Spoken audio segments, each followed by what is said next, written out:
श्रृंखला बन गई। दो श्रृंखलाएं एक दूसरे से प्रति समानांतर कुंडलित अवस्था में पाई जाती हैं। ये दोनों श्रृंखलाएं जुड़ी होती हैं with the help of hydrogen bond. DNA का डबल हेलिकल मॉडल देखा गया, इसे कब देखा गया था? 1953 में। किसने देखा था? वाटसन तथा क्रिक नामक वैज्ञानिकों ने देखा, यही स्ट्रक्चर दिया था। ठीक है, ये हो गया डीएनए का संरचना। आगे देखिए, चारगाफ का नियम। अगला है डलेगा, कई बार परीक्षा पूछा गया है, चारगाफ का नियम क्या होता है? नेक्स्ट,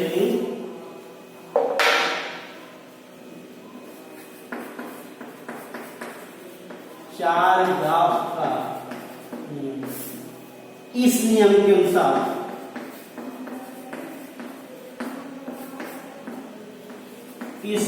के अनुसार पहला पॉइंट देखिएगा, डीएनए में प्यूरीन तथा पिरिमिडीन नाइट्रोजनस क्षार का या की मात्रा समान होती है। पहला पॉइंट, माने जितनी संख्या में प्यूरिन होंगे उतनी संख्या में क्या होगा? पिरिमिडीन होगा। ठीक है, अगला पॉइंट बताया गया है, ए की कुल मात्रा, ए माने एडीन, ए की कुल मात्रा टी के बराबर तथा सी की कुल मात्रा जी के बराबर, जी के बराबर। ठीक है, तीसरा पॉइंट क्या है?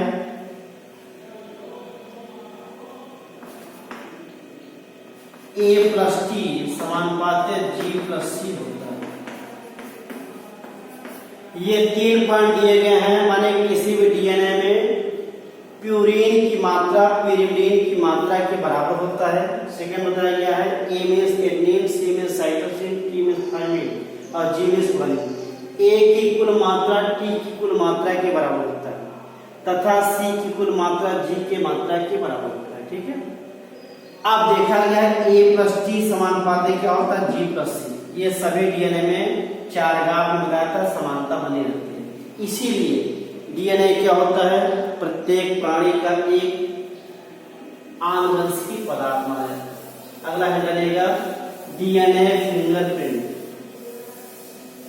लास्ट टॉपिक इसका है फिंगरप्रिंट क्या डीएनए, डीएनए फिंगरप्रिंट क्या होता है?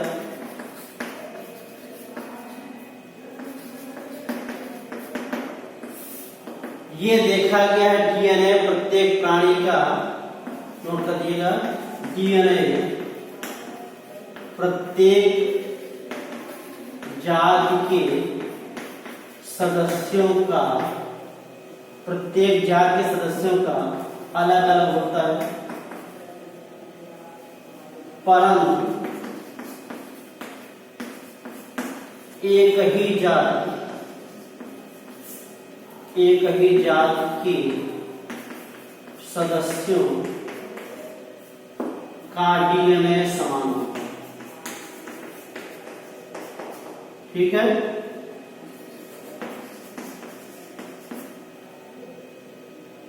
इस तकनीकी फिंगरप्रिंट डीएनए फिंगरप्रिंटिंग तकनीकी की सहायता से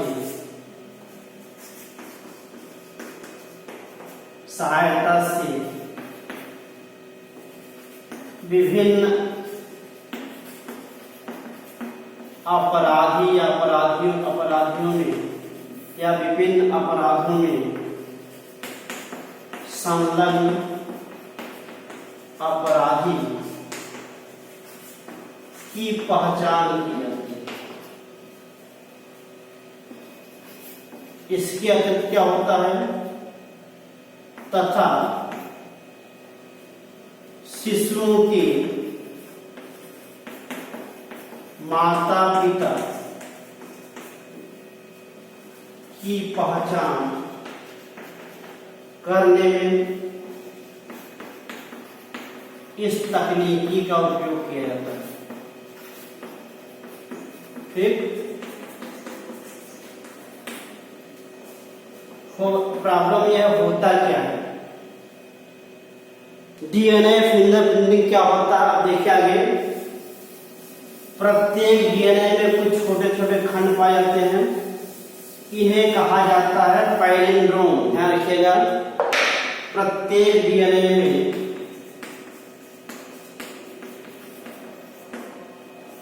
एक खंड होता है जिसे पैलिंड्रोम कहा जाता है। पैलिंड्रोम कहा जाता है यहां से या यह प्रत्येक जात में विशिष्ट होता है, विशिष्ट होता है। ठीक, विशिष्ट होता है। पैलिंड्रोम भाग से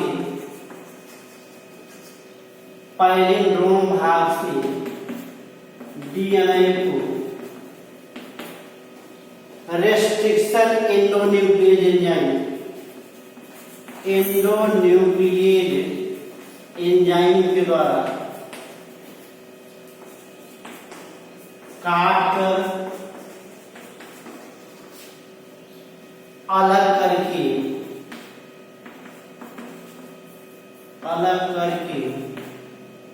इन्हें वैद्युत कण संचलन द्वारा छोटे से बड़े आकार में व्यवस्थित करके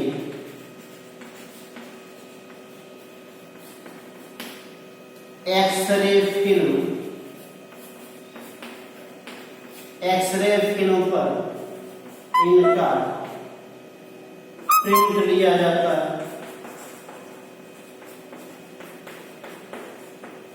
जिसे डीएनए फिंगरप्रिंट कहा जाता है। डीएनए फिंगरप्रिंट कहा जाता है। ठीक, यह एक ही जात में समान तथा भिन्न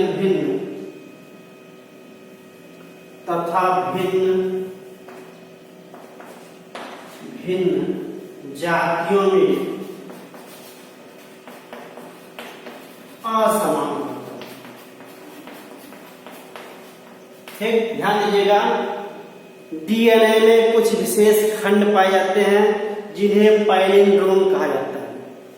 यही पैलिंड्रोम से एंडोन्यूक्लियेज रेस्ट्रिक्शन माने होता है आर रेस्ट्रिक्शन एंडोन्यूक्लियेज एंजाइम के द्वारा काट करके छोटे छोटे खंड प्राप्त करते हैं। इन छोटे छोटे खंड को एक्सरे फिल्म पर रख करके एक्सरे किया जाता है छोटे से बड़े आकार में। जो प्रिंट प्राप्त होता है उसे कहते हैं डीएनए फिंगरप्रिंट। अब यह देखा गया है एक ही जात के सभी सदस्यों में डीएनए फिंगरप्रिंट क्या होता है, समान होता है, लेकिन भिन्न भिन्न जात के सदस्यों में डीएनए फिंगरप्रिंट क्या होता है, असमान होता है। ठीक है, इसी के आधार पे हम विभिन्न अपराधों में संलग्न अपराधियों की पहचान करने में, किसी शिशु के माता पिता की पहचान करने में, दैविक आपदा भूकंप आदि आने पर मरे हुए व्यक्तियों के कुटुंब की पहचान करने में इन टेक्नोलॉजी का इस्तेमाल किया जाता है। ठीक है, ये हो गया डीएनए फिंगरप्रिंट।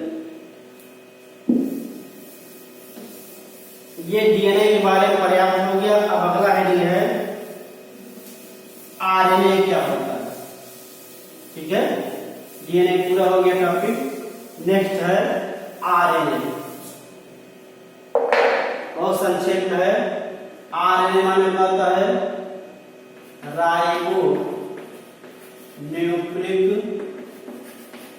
एसिड, या संक्षेप करते हैं आरएनए।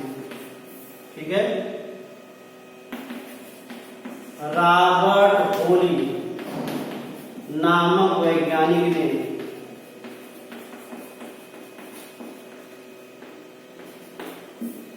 आरएनए की खोज किया।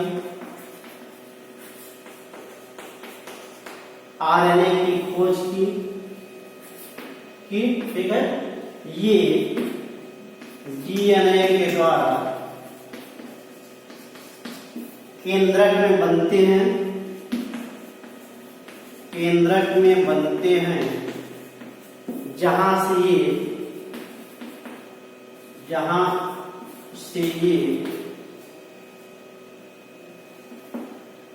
डीएनए की सूचना लेकर कोशाध्र में आते हैं।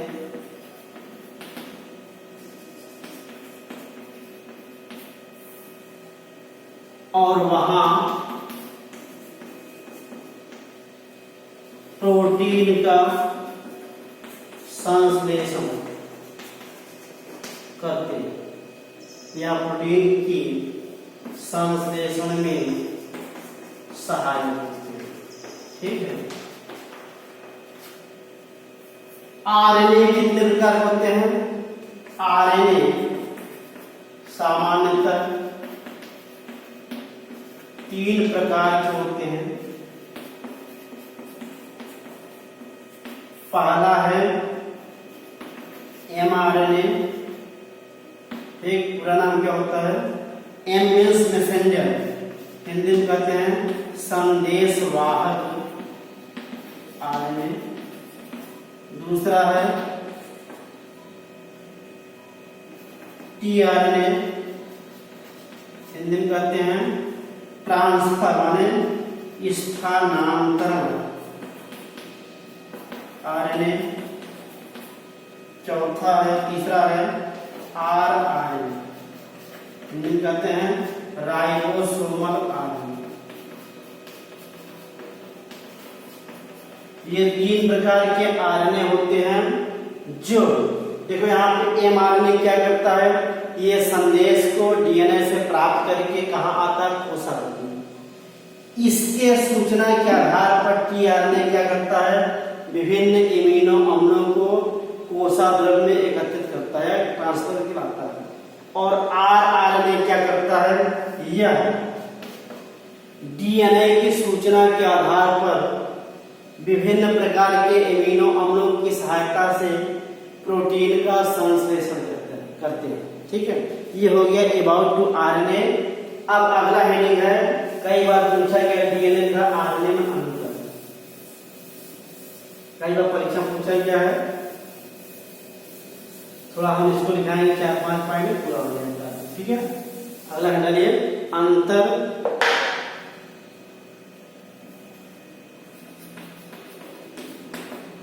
इधर लिखे डीएनए। ठीक है। और इस साइड लिखा जाएगा आरएनए। पहला पॉइंट देखिएगा। पहला पॉइंट, डीएनए में डीऑक्सी राइबोज शुगर पाई जाती है। पहला पॉइंट हो गया। आरएनए में क्या हो जाएगा? आरएनए में राइबोज शुगर पाई जाती है। क्लियर। दूसरा पॉइंट देखिएगा, इसमें नाइट्रोजनस बेस ATCG पाया जाता है। ये जी है। इसमें नाइट्रोजनस बेस AUCG पाया जाता है। T के स्थान क्या होता है? U पाया जाता है। ठीक है, अगला DNA के द्वारा RNA का निर्माण होता है। RNA का निर्माण होता है। यहां देखिएगा, RNA के द्वारा DNA का निर्माण होता है।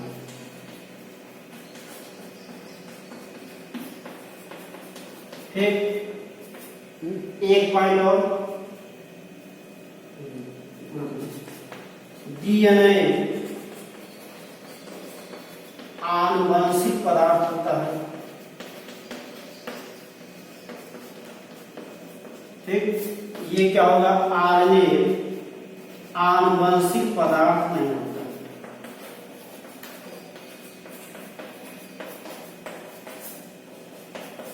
ये हो गया आपका DNA RNA में अंतर। ठीक है, अब इसके बाद क्या होता है? DNA RNA के बाद आएगा गुणसूत्र में विभाजन। गुणसूत्र कैसे होता है डिटेल पढ़ाएंगे अगले टर्म में।